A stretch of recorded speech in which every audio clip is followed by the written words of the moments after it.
सामान सारा लई हो।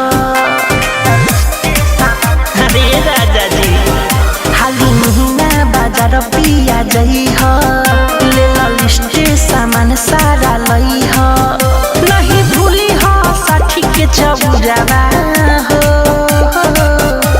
सुनो राजा लिखे आजा जिला मोतिहारी से दौड़ावा हो।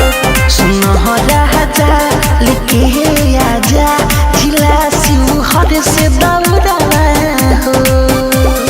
Saurabh digital recording studio Motihari.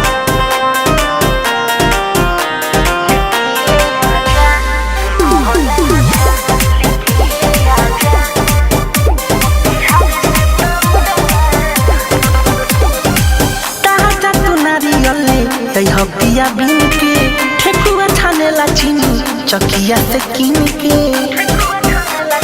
हाँ हाँ हाँ हाँ ताजा तू नारियले कह पिया बिन के ठेकुआ छानेला चीनी चकिया से किन के। और पात संगे मीठा महुरावा हो। सुनो राजा लिखे आजा जिला बेतिया से दौड़ावा हो। सुनो राजा लिखे आजा जिला मोतिहारी से दौड़ावा हो।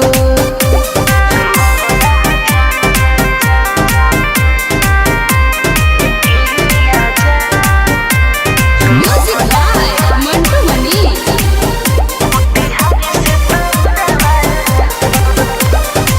मिठू मारा फल जनी भूली तू बतिया।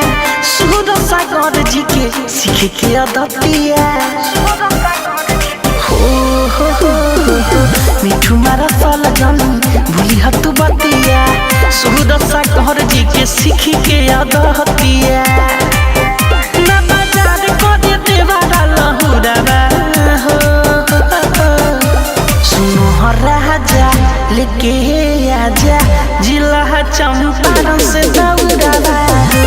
सुनो राजा लेके आजा जिला मोतिहारी से दौड़ावा हो। Saurabh digital recording studio Motihari.